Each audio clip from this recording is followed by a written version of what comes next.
kasi kung may pagkakamali man nung araw na nangyari yun, siguro yun naman ang ayoko nang maulit ngayon. Yung nangyari sa mother ko. Ano po ba yun?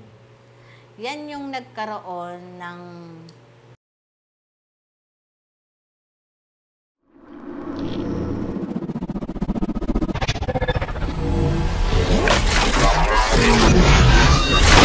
NGO TV Network.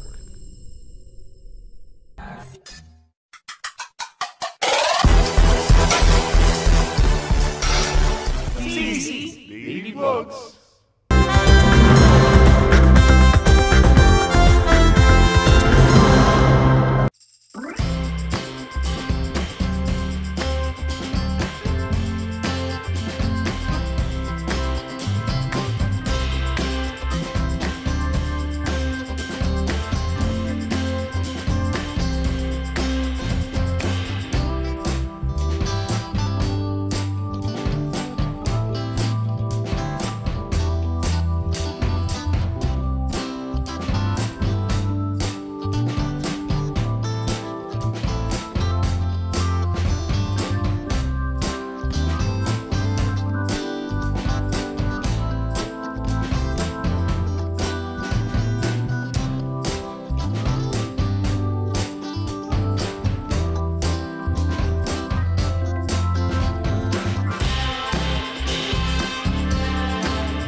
Magandang buhay, mga pamilyang Pilipino.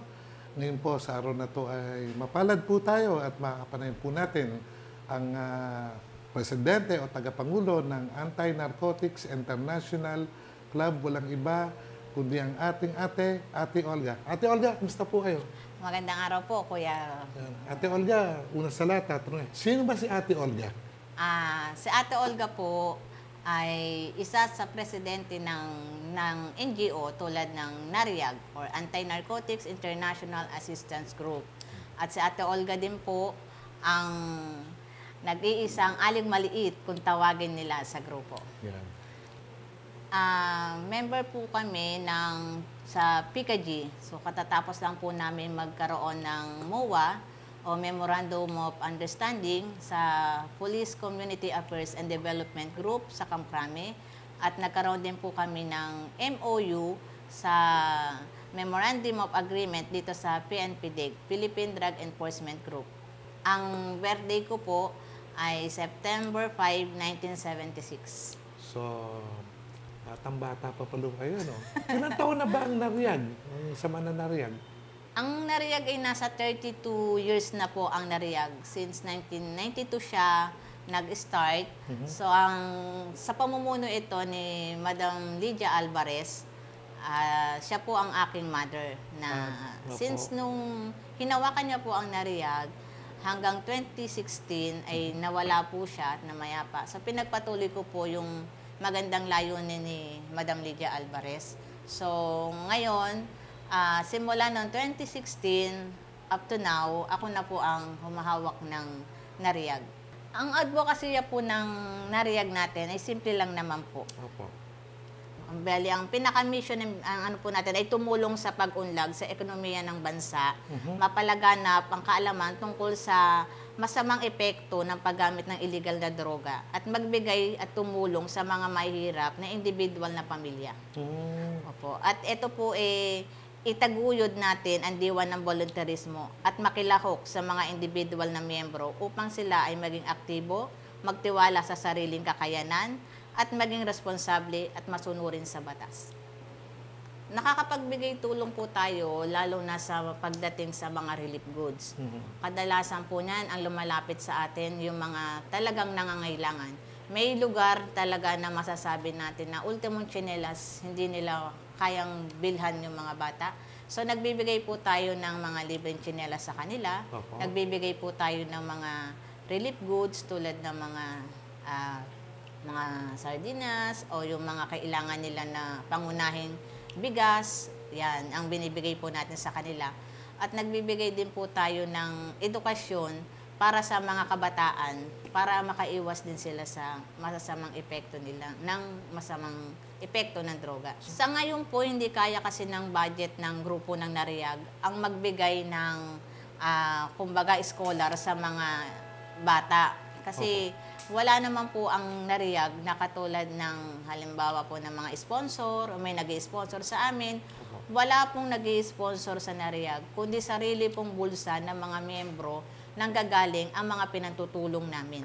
Sarili po namin ng yung blessing na tatamasa ng miyembro at kami lahat, yun po yung pinantutulong namin. Nagpapatak-patak lang po ang mga miyembro ng NARIAG para makatulong. Pero kung kakayanin kami at magkaroon kami ng sponsor na magbibigay ng scholarship para sa mga kabataan, bakit hindi namin gagawin? Siyempre, tatanggap po tayo. Sa Kataguyod po, ito po yung Kataguyod na ginawa ng samahan ng mga NGO na sa loob ng Camp Crame, Opo. na ginawa ang Kataguyod sa pamamagitan din ng mga NGO president, na nagsama-sama ang mga NGO president na magkaroon ng pagkakaisa para sa pagtulong. Kataguyod kasi, tagapag-ugnay. So, tagapag-ugnay, so symbolize siya ng stronger partnership between police and community, it serve and protect. Yun po ang ginawa ng PNP at ng mga NGO na katulad namin, mga President NGO na nagkakaroon ng pagkakaisa para gumawa ng isang pagtulong sa mga nangangailangan. So, nagkakaroon ng tulungan. Ang membro po ng Kataguyod ngayon ay nasa 28 na po ang miyembro na nagpa-accredit na active sa Kataguyod. Ibig sabihin, 28 accredited NGOs. Yes po. Sino po ang namumuno rito, ang pangulo nyo sa Kataguyod? Si President Elicer Bungabong po. Ang NARIAG po ay nasa na po tayo. Inaabot na siya, nasa international level na po tayo. Opo. Nandoon na po tayo sa international. So, meron po tayong Hong Kong, UAE, Italy, at Macau. So, dito naman sa NCR, meron tayong NARIAG Riders na sa pamumuno ni Kuya Director Elvic. So, meron din tayo sa Bacoor, sa pamumuno naman niya ni Kuya Sam Lucas, at meron tayo sa Tansa, sa pamumuno naman niya na Director Jude Charjo, at sa Imus naman ay si Director Dennis Sastre.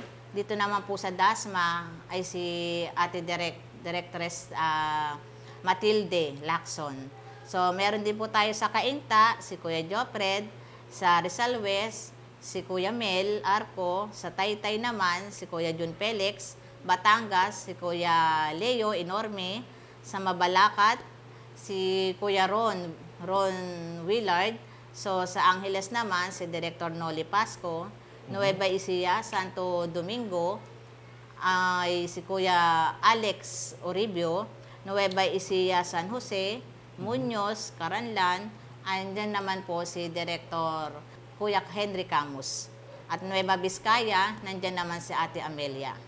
Sa Quirino Province, nandyan naman po si Eugene. Opo. At ang Isabela natin, nandyan naman po si Jason Galapon.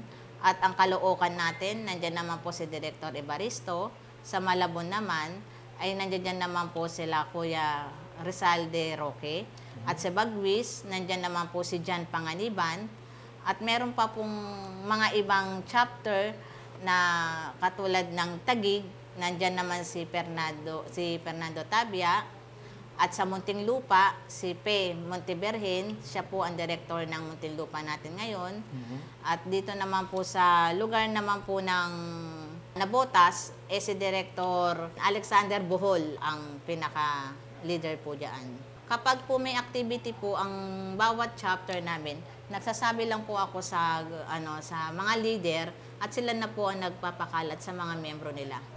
Hindi lang naman dito sa NCR ang meron sa amin. So, meron din kami sa bandang Mindanao. Meron po tayo dyan sa Cagayan de Oro. Diyan po ang namumuno po dyan ay si Director Grace Clamor. Meron din tayo dito sa lugar ng Iligan. Si President Bait It naman po ang namumuno dyan. At ang lugar naman po natin dito sa Maria Cristina at saka sa Initaw Chapter, si Director Ruben Perpetua po ang pinaka-director nila doon.